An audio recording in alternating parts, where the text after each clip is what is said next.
pessoas na sua empresa estão felizes e bem mentalmente, o desempenho é melhor e o inverso também é verdadeiro. A saúde mental entrou de vez na pauta das empresas brasileiras. Meu nome é Cássio Politi e é disso que a gente vai tratar hoje aqui no podcast Robert's Half Talks.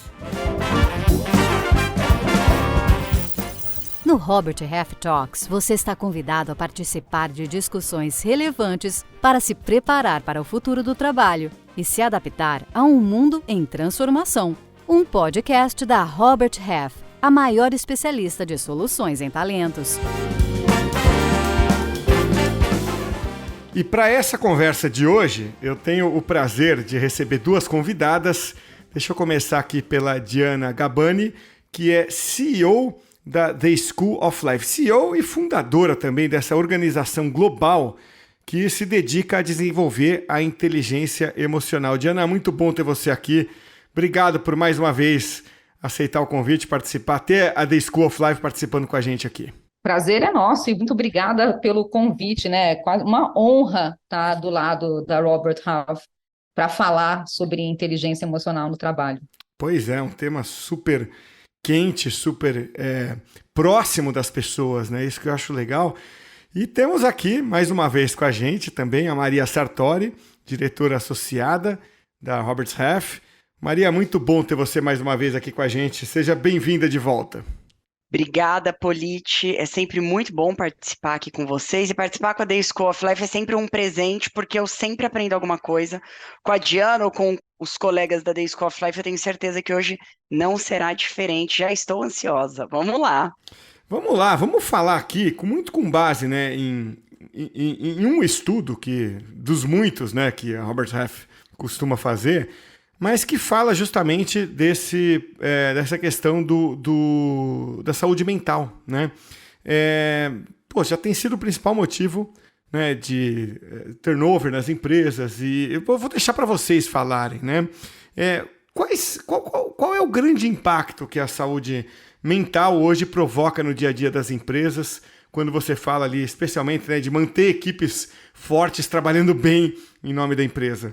Então, só falando um pouquinho antes a respeito da pesquisa propriamente dita, Politi, essa pesquisa ela foi feita em âmbito nacional e a gente entrevistou 800 profissionais, sendo 400 profissionais no cargo de liderança e 400 profissionais na posição de liderados. E ela mostra um recorte bem... Eu ia usar a palavra assustador, mas não é uma palavra assustador, mas alarmante a respeito aí desse tema que é tão delicado. E a sua pergunta eu vou deixar para a Diana responder, porque ela à frente da The School of Life, embasada nos números que essa pesquisa mostram, vai ter uma resposta melhor que a minha, provavelmente, para dar. Ai, Maria, as nossas respostas sempre se complementam. A gente faz uma parceria muito boa, mas acho que para começar, o que eu acredito é que as nossas emoções regulam as nossas vidas, o jeito que a gente responde a qualquer desafio, até o nosso dia a dia mesmo, e isso não é diferente no trabalho. Então, se a gente não está bem mentalmente, não tem como eu produzir bem. É claro que nem todo mundo está 100% bem o tempo todo, mas os números da pesquisa mostram que praticamente metade das pessoas, tanto líderes quanto liderados, deixaram de produzir por não estar bem mentalmente. E olha o que isso acarreta para a empresa. A pessoa que ela deixa de produzir, ela ou contamina a pessoa do lado, ela sobrecarrega a pessoa, o colega, ela não entrega o que estava sendo esperado dela na empresa, ou ela sai da empresa e a empresa tem que contratar outra pessoa. Então, assim, são efeitos bem significativos para o ambiente de trabalho. Eu acho que a Maria vai poder falar até do que isso tem custado aí em termos de turnover.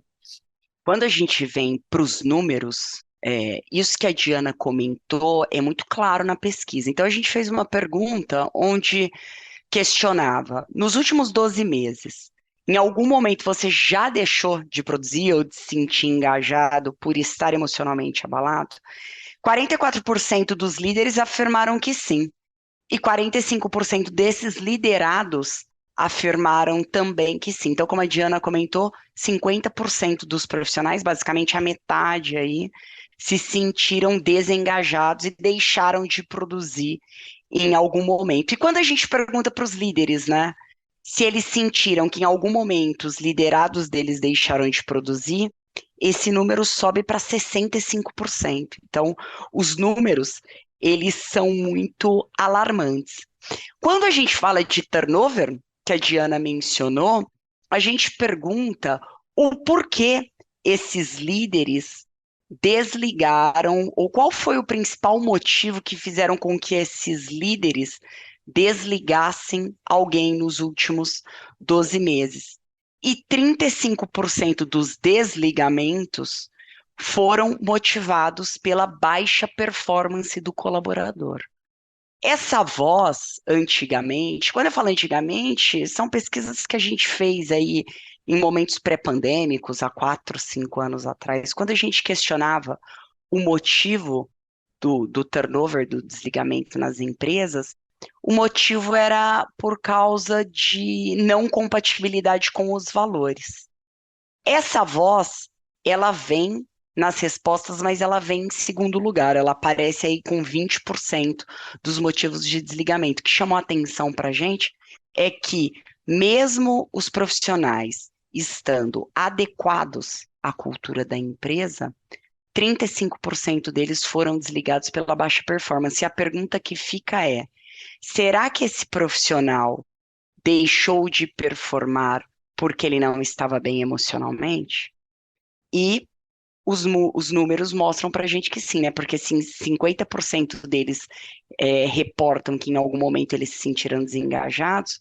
Existiu provavelmente um apagão desses profissionais que não permitiu, um apagão emocional, né, desses profissionais que não permitiu com que eles performassem ao máximo como estavam habituados a, e nesse momento acabaram sendo desligados. Então, o tema é bastante sério e o impacto é gigante aí nas organizações. Isso, e aí a gente pergunta, né, Maria, por que que será que eles deixaram de produzir? Saúde mental é um fator enorme, então a gente entende que isso aí está completamente conectado. E o que me chama a atenção é como que esses líderes não perceberam que tinha uma questão de saúde mental e não foram fazer alguma coisa antes de ter que desligar a pessoa. Às vezes é Dife- uma simples conversa que precisa, né? E diferente dos outros problemas que a gente vê, né, Diana, essa é uma questão que ela é mais silenciosa nas empresas, exatamente como você mencionou.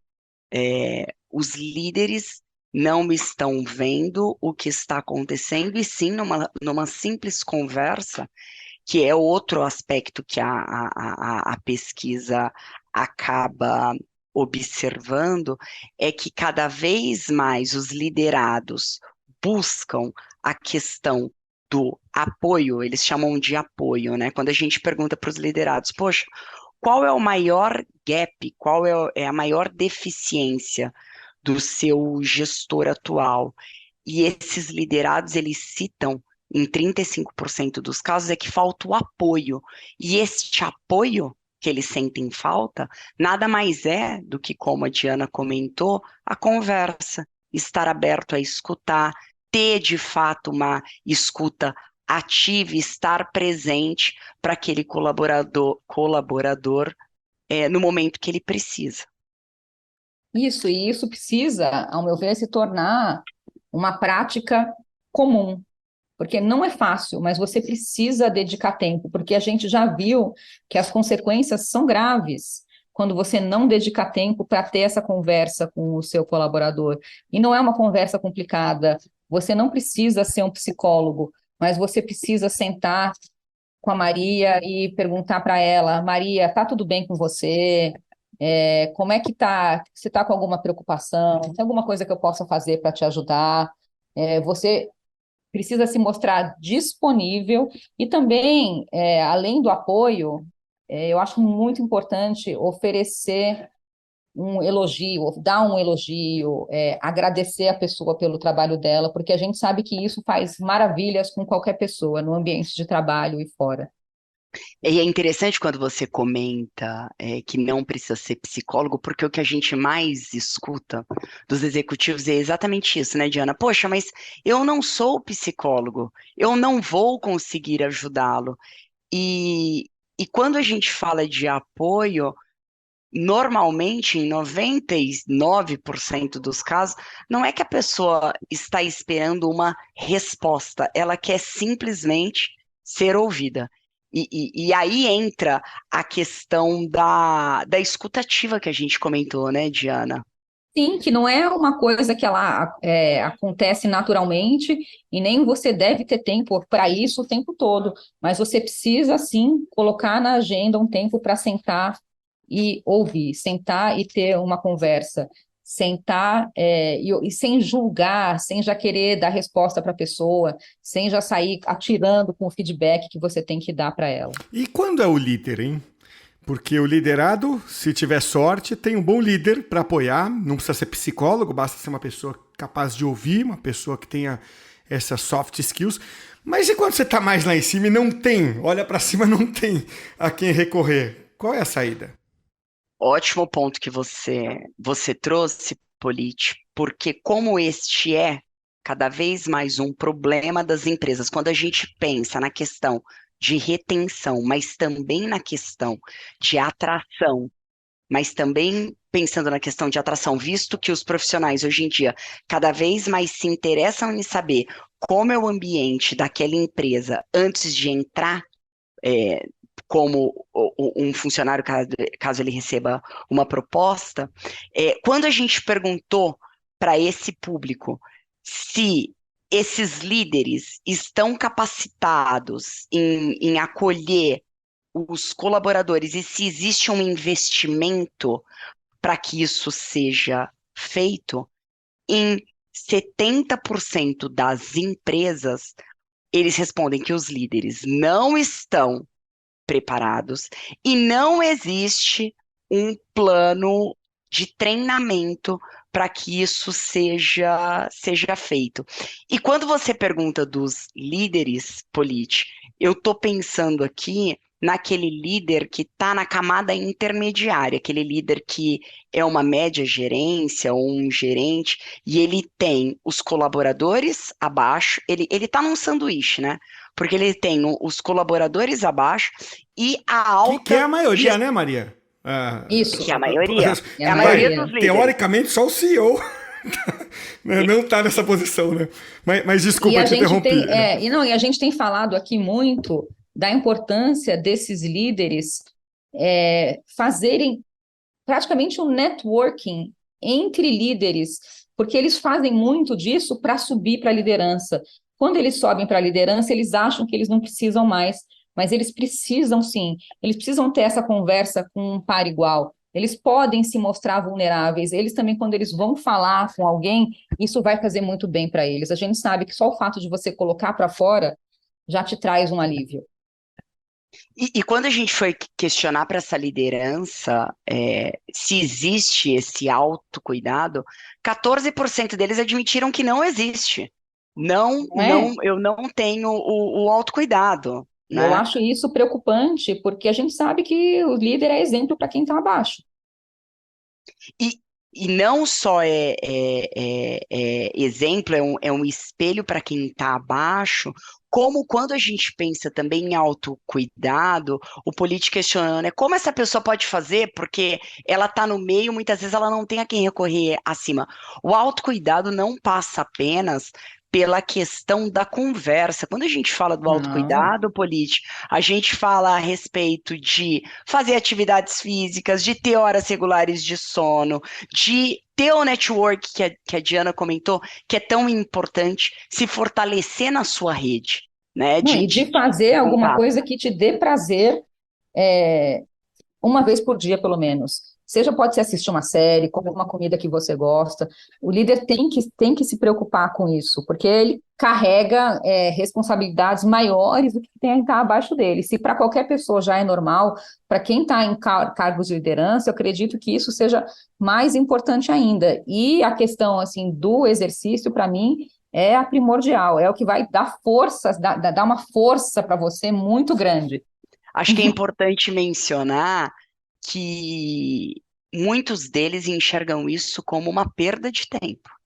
E, na verdade, isso é um investimento de tempo que, inclusive, vai trazer produtividade para o dia a dia. Quando você está fazendo atividade física, quando você está exercendo algum hobby seu, que seja leitura, cozinha, muita gente gosta de cozinhar ou estar com os amigos, isso necessariamente depois reverbera em produtividade no trabalho. Acho que ainda existem muitas pessoas que não fazem essa conexão e enxergam como uma perda de tempo e não um investimento. E assim, legal, esse autocuidado é uma coisa que depende, acho que, de atitude, mas vocês falaram ali da empresa não fazer nada a respeito. O que a empresa pode fazer? Como é que é uma estrutura, digamos assim, adequada? Não precisa ser a ideal, a perfeita, mas digamos que uma empresa queira dar o primeiro passo nesse sentido. O que já seria adequado o suficiente? Então vamos lá, eu vou começar por uma resposta mais abrangente, que a coisa mais importante é uma construção política, que é a cultura dessa empresa onde esses profissionais estão inseridos. Um dado que chama atenção negativamente nessa pesquisa é a respeito do quanto os profissionais se sentem confortáveis em ser eles mesmos, em falar a respeito deles.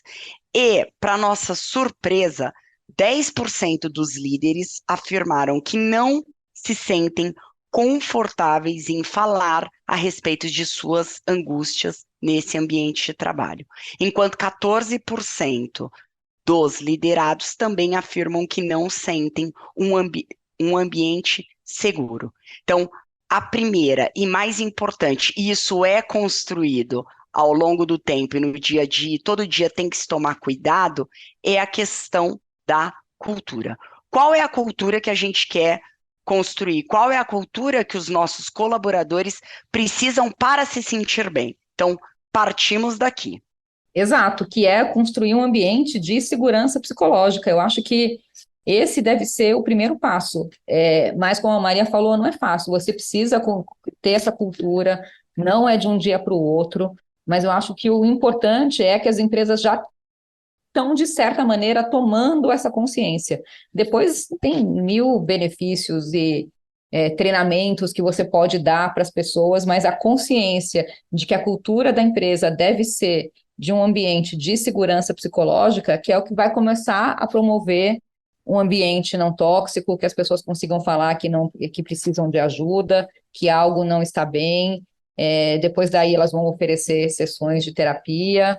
Elas precisam reforçar a questão do autocuidado com as pessoas, que vem do exemplo da liderança que a gente falou agora há pouco. Então, está tudo, de uma certa maneira, conectado. É um pouco na contramão do que a gente sempre ouviu, né? Quer dizer, a gente cresceu, né, ouvindo que quem vai no psicólogo, no psiquiatra é maluco, né?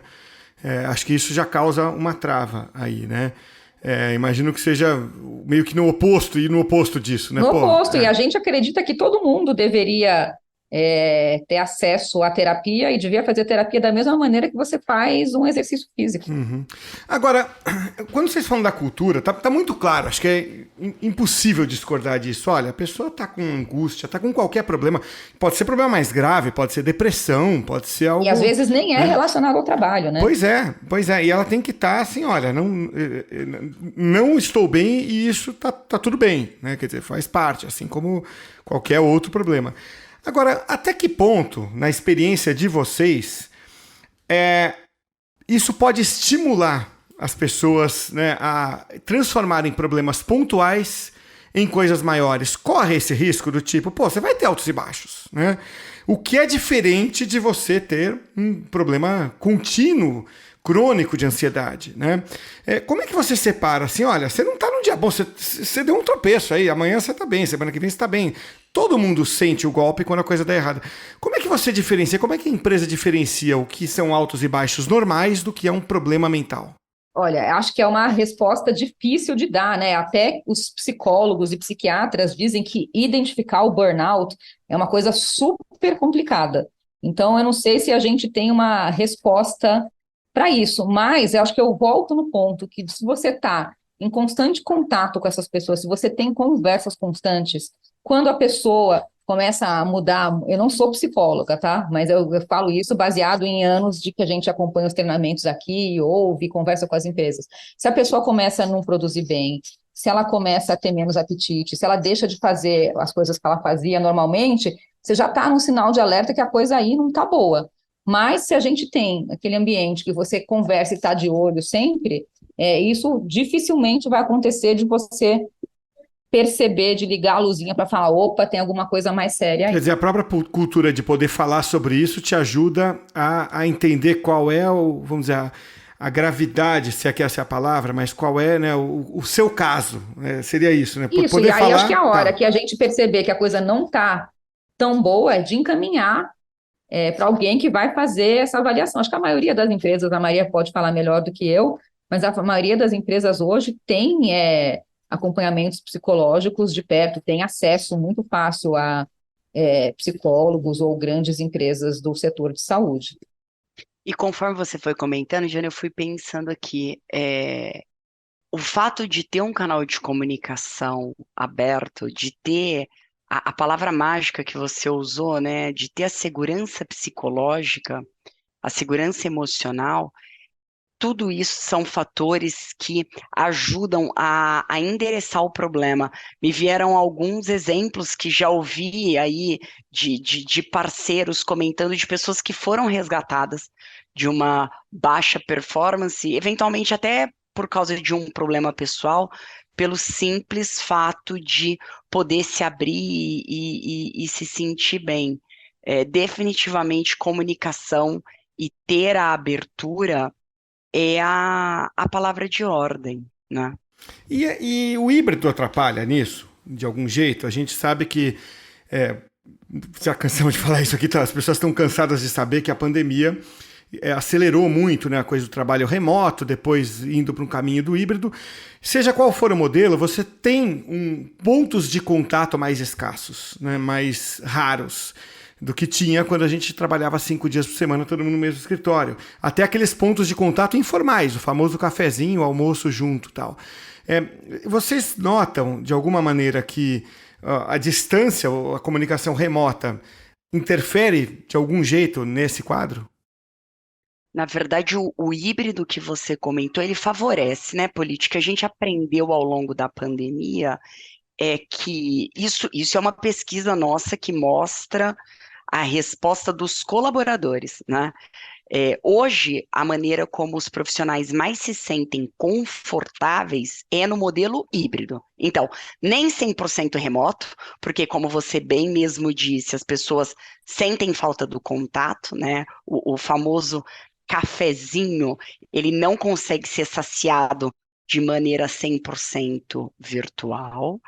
E a pandemia também mostrou que eles buscam pelo híbrido porque também o 100% presencial já não é mais o que as pessoas buscam. Então, elas querem a flexibilidade sem perder o contato humano, sem perder o cafezinho que você comentou. E aí a gente vai para esse modelo híbrido que ele vem sendo aí cada vez mais buscado pelos profissionais. E é interessante quando a gente toca nesse ponto, toda vez que alguém da Robert Half vai abordar um profissional para uma posição nova, a primeira pergunta que vinha no passado, no período aí pré-pandêmico, onde só existia basicamente, ou em 95% dos casos, o modelo presencial, o que eles perguntavam poxa, legal que você tem uma oportunidade para mim, mas qual é o salário? Quais são os benefícios que vocês oferecem nessa oportunidade?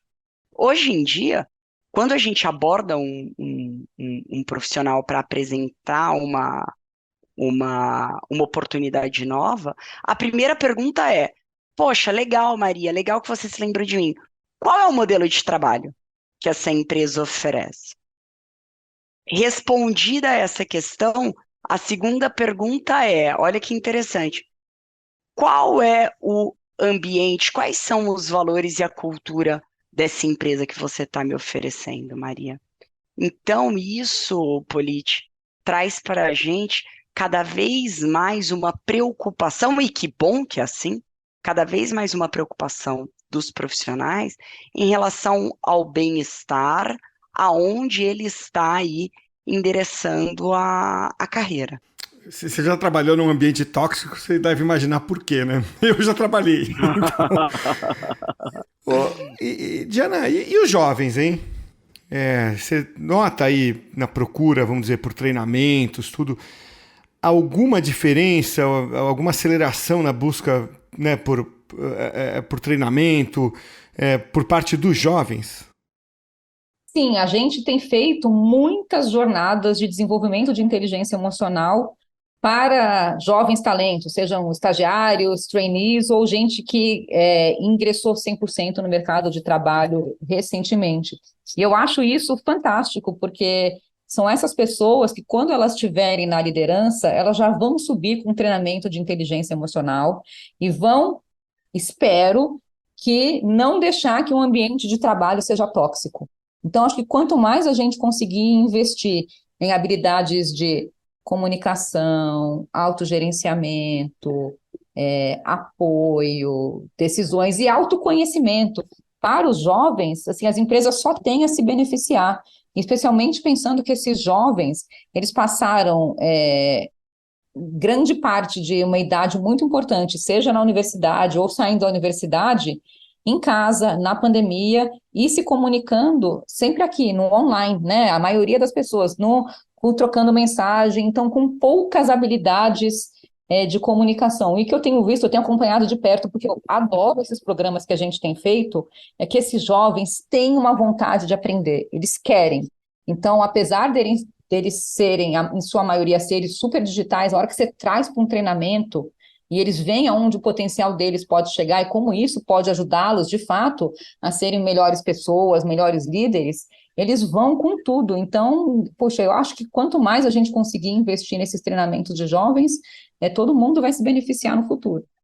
Legal, Diana. E quando você lida com essa turma mais jovem, a preocupação delas tá no autocuidado também? Porque minha pergunta pode parecer esquisita, mas eu fico pensando o seguinte, a gente em certo momento da vida vai colocar mais atenção nisso, no momento de mais maturidade é que a gente vai perceber melhor certas coisas, né? Que quando você é mais jovem você não percebe, ligadas à saúde mental. Porém, o jovem hoje tem muita informação, né? Então, é um cuidado dele com ele ou é estritamente nessa linha de serei um melhor líder para o futuro para amanhã cuidar dos outros? E eu acho que também esses jovens, eles têm muita ansiedade. Uhum. Acho que independente do futuro, eles precisam olhar para hoje, porque a gente tem até um dado de uma pesquisa que veio da School of Life de Londres agora, que 94% dos jovens entre 18 e 22 anos, uma pesquisa de março desse ano, mostrou ansiedade nas 2 semanas anteriores à pesquisa. Então, assim, esses jovens não estão bem também. Então, eu estou falando assim das coisas boas do trabalho que eles podem aprender, mas eles precisam sim de autocuidado, independente de cuidar do futuro, eles precisam cuidar do agora também, porque é quase uma epidemia de ansiedade nos jovens. E, assim, para a gente fechar, uma coisa que eu fico pensando aqui se existe conflito ou não. Você ter um ambiente saudável, você ter um ambiente com todas as características que vocês colocaram aqui para a gente hoje, não significa não ter um ambiente de cobrança, tá certo? Porque a gente, acho que formou aquela imagem da cobrança ser uma cobrança agressiva, uma cobrança mais, sabe, opressora, enérgica. Como é que esses dois aspectos convivem? Porque as empresas continuam precisando ter resultados, os profissionais continuam precisando entregar, mas entregar num ambiente saudável, né? Como é que é essa relação entre essas duas sensações que a gente vive dentro de um ambiente de trabalho? É interessante você falar isso, Polite, porque quando a gente pensa em ambiente tóxico, a primeira coisa que vem à nossa cabeça é o ambiente onde existe agressão moral, onde existe xingamento, onde existe gritaria, onde existe esse tipo de coisa. Obviamente que isso também é um ambiente tóxico, mas o ambiente tóxico nada tem a ver nada se conecta com um ambiente de entrega de resultados e um ambiente de pressão. Como você bem mesmo disse, hoje a gente vive em um ambiente onde as empresas cada vez mais buscam resultados e cada vez mais pressionam para esses resultados. E a gente vê que existem empresas, são modelos nisso, que entregam altíssimos resultados e as pessoas estão muito felizes. Então, como que uma coisa se conecta na outra? Eu insisto que tudo passa pela comunicação e a maneira de se comunicar. Porque quando a gente fala de ambiente tóxico, aquele líder que a Diana comentou, que é um líder que não tem uma escuta ativa, por mais que ele não esteja nem mesmo se conectando como o profissional, ele não está se conectando, ele não está gritando, ele não está agredindo, então o ambiente dele é bom? Não. Aquele ambiente também é tóxico e aquele ambiente não faz mal para o colaborador. Por outro lado, se você tem um líder que cobra resultados, que é enérgico, mas que está presente, que escuta, que abraça o time, que vai junto, ele faz com que esse ambiente seja positivo, com que as pessoas se sintam bem. Então, apesar dessa cobrança por resultados e dessa pressão muitas vezes ser vista como algo negativo, uma coisa não está conectada à outra. Concordo com você 100% e ainda vou além, Maria. Eu acho que ainda o líder que consegue cobrar, mas com jeito, né? Cobrar da maneira certa. Tem todos os jeitos de você dar um bom feedback, de você, do seu, como é que chama? Das suas feições, dos seus modos, como você vai falar com a pessoa. Famoso body language, né, Diana? Exato, exato. E quando você consegue fazer isso e ainda engajando, lembrando bem maior que aquela empresa está trazendo com o que você está produzindo, você vai conseguir resultados melhores ainda das pessoas. Mas, claro, todo mundo aqui vivemos no mundo capitalista, todo mundo precisa de resultado, só não precisa ser ou gritando, ou xingando, ou não dando atenção para essas pessoas. Aí você remete muito, né, nessa hora, a líderes do esporte, né? Eu fiquei pensando assim, né? Você pega aí técnicos bravos, o Bernardinho era um cara que enlouquecia na beira do gramado, a gente já falou isso aqui. Aí você vai ver entrevistas de jogadores, eles amam o Bernardinho. Falam que, pô... Amam, porque tiram o melhor deles. Tira o melhor deles e tá junto, né? Enfim, tudo que vocês falaram me faz pensar em grandes líderes do esporte, assim. Muito legal. Pô, sair daqui hoje com, sabe, muito mais insights e conhecimento do que eu entrei. E acho que quem ouviu a gente também. Então, Diana, quero te agradecer muito. Obrigado por estar com a gente aqui. Passou muito rápido. Passou muito rápido. Isso significa que a gente tem que marcar mais vezes, viu, Diana? Você Exato, é sempre bem-vinda vamos marcar aqui. um outro. Já falei, Assim. o ano que vem vamos fazer a pesquisa 2 vezes no ano, que a gente tem muita coisa para falar. Ah, que bom. Tomara que dê certo isso. Tomara que saiam as 2 pesquisas, porque é um material riquíssimo. E, Maria, obrigado mais uma vez a você também. Sempre bom ter você aqui, Maria. Obrigada, Politi. Obrigada, Diana. É muito bom sempre poder vir no podcast com esse assunto. É melhor ainda. Saio daqui satisfeita, feliz da vida. Este podcast é produzido pela Robert Half, a consultoria global de soluções em talentos que mais cresce no Brasil. Venha fazer parte dessa história, trabalhar com pessoas e ser o agente da evolução e transformação da vida de profissionais pode ser uma atividade muito gratificante, além de uma excelente oportunidade de carreira. Acesse a seção Trabalhe Conosco do nosso website, o roberthalf.com.br, e veja as vagas disponíveis. Junte-se a nós! Robert's Half Talks é um conteúdo da Robert's Half, a maior especialista de soluções em talentos. Quem esteve conosco hoje foi a Diana Gabani, da The School of Life, e a Maria Sartori, aqui da Robert's Half. Meu nome é Cássio Politi, eu vou ficando por aqui. Eu espero você na próxima edição do Robert's Half Talks. Até a próxima, hein?